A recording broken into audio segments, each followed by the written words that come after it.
খুব বাজে, রুচিহীন এবং দায়িত্বহীন সংস্কৃতির পরিচয় দিয়ে শুরু হলো বাংলা একাডেমি বইমেলা। নিন্দা জানাই।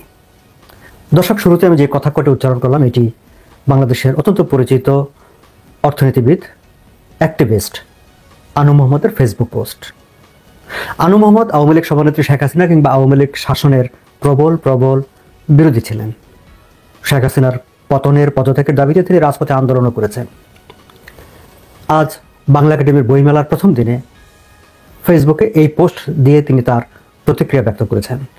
কেন, কোন ঘটনার প্রতিক্রিয়া ব্যক্ত করেছেন সেটা নিশ্চয়ই আপনারা আন্দাজ করতে পারছেন। আলোচনার মূল জায়গায় অন্তর্বর্তী সরকারের প্রধান উপদেষ্টা ডক্টর মোহাম্মদ ইউনূসের প্রেস সেক্রেটারি শফিকুল আলম। শফিকুল আলম কেবল যে প্রেস সেক্রেটারি তাই নন, তিনি অন্তর্বর্তী সরকারের মুখপাত্র, স্পোকস পারসন। আমরা বলতে পারি ডক্টর মোহাম্মদ ইউনূসের মুখপাত্র তিনি। কিন্তু তার একটি আচরণকে কেন্দ্র করে সোশ্যাল মিডিয়ায়, ব্যক্তিগত আলাপচারিতায়, সমাজে বিভিন্ন জায়গায় কতগুলি শব্দ দিনভর উচ্চারিত হয়েছে। সেটি হচ্ছে রুচিহীন, কুরুচিপূর্ণ, অসভ্য সংস্কৃতি, ঘৃণা ছড়ানো। এবং এই যে টার্মগুলো আমি উচ্চারণ করলাম, ব্যবহার করলাম, এই শব্দগুলো বা এই বিশেষণগুলো আমি টুকে নিয়েছি সোশ্যাল মিডিয়া থেকে, ফেসবুক থেকে, তাদের পোস্ট থেকে, যারা আসলে গত 15 বছর ধরেই বা 16 বছর ধরে বলি না কেন, যারা আগাগোড়া আওয়ামী লীগের বিরোধিতা করেছেন, শেখ হাসিনার বিরোধিতা করেছেন, শেখ হাসিনার সরকারের পতনের জন্য রাস্তায় আন্দোলন করেছেন, তারা এই শব্দগুলো উচ্চারণ করেছেন। এগুলো তাদের প্রতিক্রিয়া, এবং এই প্রতিক্রিয়াগুলো এসেছে বাংলা একাডেমিতে একটা ডাস্টবিনে শেখ হাসিনার ছবি জুড়ে দেওয়া, এবং সেই শেখ হাসিনার ছবি সম্মিলিত ডাস্টবিনে ময়লা ফেলতে গিয়ে ফেলার একটি ছবি তুলে সেই ছবি ফেসবুকে পোস্ট দিয়ে এ আলোচনার সূত্রপাত করেছেন ডক্টর মোহাম্মদ ইউনূসের মুখপাত্র শফিকুল আলম। স্পোকস পারসন যে কাজটি করেন, তিনি আসলে যিনি কর্তা তার হয়ে কাজটি করেন। অর্থাৎ এটি আমরা যদি ঠিক অন্যভাবে ইন্টারপ্রেট করি, আমরা বলতে পারি এটি ডক্টর মোহাম্মদ ইউনূসের কাজ তিনি করেছেন, কারণ তিনি তার মুখপাত্র, তিনি তার প্রতিনিধি। কিন্তু শফিকুল আলম এই কাজটি কেন করলেন? সেই আলোচনা যাবার আগে বা সেই প্রশ্ন করার আগে আরও একটি প্রশ্ন আমাদের মনে জাগে। বাংলা একাডেমিতে এই ধরনের একটি ডাস্টবিন স্থাপন করা হবে এবং সেখানে শেখ হাসিনার ছবি জুড়ে দেওয়া হবে, এই সিদ্ধান্তটি কোথায় হয়েছে? সেটাকে বাংলা একাডেমির কোনো মিটিংয়ে, বাংলা একাডেমির পরিচালনা পরিষদের নির্বাহী কমিটি কিংবা তাদের কোথাও সিদ্ধান্ত হয়েছে? আবুল কাশেম ফজলুল হক, বিদগ্ধ সাহিত্যিক, বুদ্ধিজীবী, তার সভাপতিত্বে অনুষ্ঠিত সবাই কি হয়েছে? নাকি যে মহাপরিচালক মোহাম্মদ আজম, যিনি একজন সাহিত্যিক, বিশ্ববিদ্যালয়ের শিক্ষক, তার সভাপতিত্ব হয়েছে? নাকি মন্ত্রণালয় থেকে এই সিদ্ধান্তটি চাপিয়ে দেওয়া হয়েছে? নাকি প্রধান উপদেষ্টার কার্যালয় থেকে বলে দেওয়া হয়েছে বা সেখান থেকে এটি করা হয়েছে? নাকি ছাত্ররা করেছে? এই ব্যাখ্যাটা আমরা চাইতে পারি, এই ব্যাখ্যাটা আমাদের জানার দরকার আছে। জানার দরকার এই কারণে, বাংলা একাডেমির বইমেলাতে এই ধরনের একটি কাজ কেন করবে? আমরা যদি আওয়ামী লীগের 15 বছরের 16 বছরের শাসন আমলের দিকে তাকাই, যেই আওয়ামী লীগ শেখ হাসিনা উঠতে বসতে রাজাকার, স্বাধীনতা বিরোধী বলে এই শব্দগুলি ব্যবহার করতেন, বাংলাদেশি যুদ্ধ অপরাধীদের বিচার করে ফাঁসি কাস্টে ঝুলিয়েছেন, কই তারা তো কখনো বাংলা একাডেমির বইমেলায় রাজাকারদের ছবি সম্মিলিত ডাস্টবিন কিংবা এরকম কোনো বিষয় তারা করেনি। তাহলে প্রেস অ্যাডভাইজারের রুচির এতটা অধপতন কেন ঘটলো, কিংবা এতটা প্রতিহিংসা পরায়ণ তিনি হয়ে ওঠেন কেন, কিংবা তার মধ্যে এতটা একটা পলিটিক্যাল একটা ভিন্ডিকটিভনেস কেন তৈরি হলো যে তিনি এরকম একটি কাজের সঙ্গে তিনি জড়িয়ে যাবেন? আমরা জানি না যে তিনি নির্দেশ দিয়ে এটি স্থাপন করিয়েছেন কিনা, নাকি বাংলা একাডেমি করেছে। যদি বাংলা একাডেমি করে তাহলে আমরা এই তাদের রুচি, সাহিত্যবোধ, সংস্কৃতিবোধ, সেই সব নিয়ে তো প্রশ্ন তুলবই। তার সঙ্গে আমরা এটুকু বলতে চাইব যে বাংলা একাডেমির মতো একটি মননশীল, রুচিশীল জায়গার চেয়ারে বসার ক্ষমতা তারা হারিয়েছেন, তাদের নৈতিকতা তারা হারিয়েছেন, তাদের উচিত হবে সেই জায়গা থেকে চলে যাওয়া। যাই হোক, আমি আসলে সোশ্যাল মিডিয়ায় কয়েকটি প্রতিক্রিয়া আমি তুলে নিয়ে এসেছি দর্শক, আমি সেইগুলো একটু আপনাদের সঙ্গে শেয়ার করব।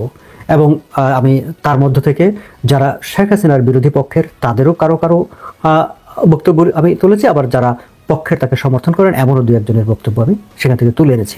আমি যদি মেহের আফরোজ শাওন, একজন অভিনেত্রী, শিল্পী, তার পোস্টটাই যদি আমি আপনাদেরকে একটু শোনাই।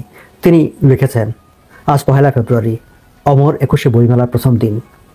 দায়িত্বশীল পদে থাকা ছবির এই ভদ্রলোকটি, তিনি শফিকুল আলম যে ছবিটি পোস্ট করেছেন, শেখ হাসিনার ছবি সম্বলিত ডাস্টবিনের ছবিটি, সেটি শেয়ার করেছেন মেহের আফরোজ শাওন।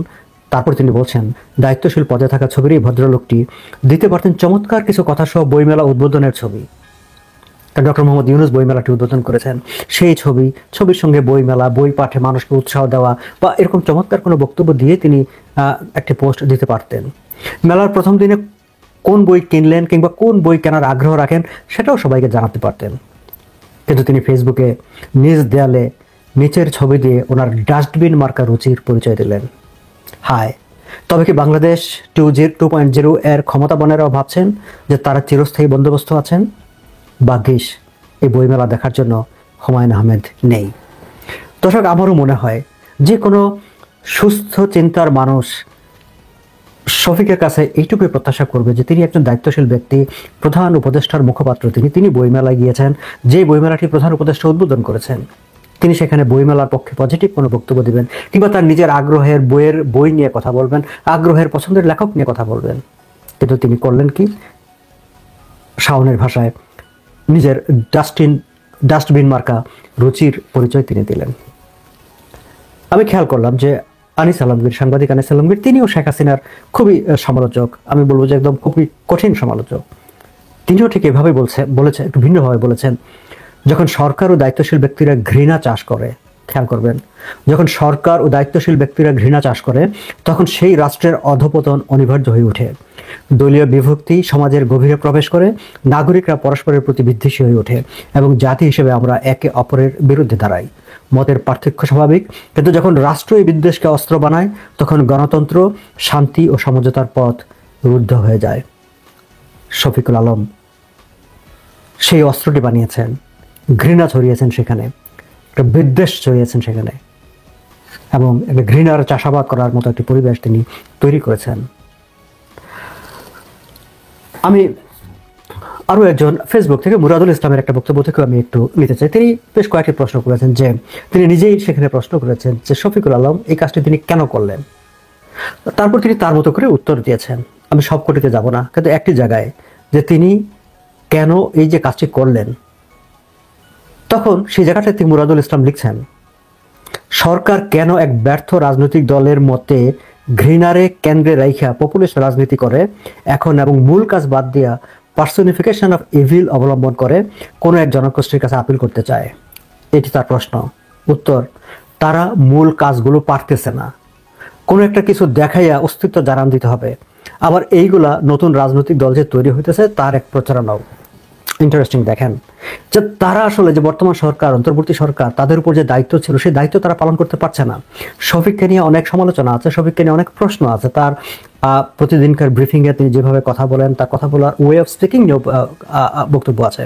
কিন্তু মুরাদুল ইসলাম বলছেন যে যখন সরকার তার উপর যে অর্পিত দায়িত্ব সেই দায়িত্বগুলো পালন করতে পারছে না, তখন কিছু একটা দেখাইয়া যে আমরা কাজ করি, এবং তিনি সেই কাজটি করতে চেয়েছেন যে এই শেখ হাসিনার ছবি সম্মিলিত ডাস্টবিনে তিনি সেখানে ময়লা ফেলে সেই ছবি পোস্ট করে তিনি শেখ হাসিনার বিরোধীদের বা আওয়ামী লীগ বিরোধীদের তিনি দেখাতে চেয়েছেন বা চাচ্ছেন যে উই আর ডুইং সামথিং, আমরা আসলে কাজের মধ্যেই আছি, এবং এইভাবে তিনি আসলে আলোচনায় থাকতে চেয়েছেন। এবং নিজেদের সরকারের যে ব্যর্থতাটা, তারা যে পারফর্ম করতে পারছে না, তারা যে ডেলিভার করতে পারছে না, সেটি নিয়ে যে পুরো সমাজে একটা অসন্তোষ আছে, সারা দেশের সমালোচনা আছে, সেই জায়গা থেকে দৃষ্টিটাকে অন্যদিকে ফিরিয়ে নেওয়ার জন্য শফিকুল আলম সুচতুরভাবে এই কাজটি করেছেন। আমি মুরাদুল ইসলামের সেই বক্তব্য থেকে আমি এই উপসংহারে আমি এসেছি।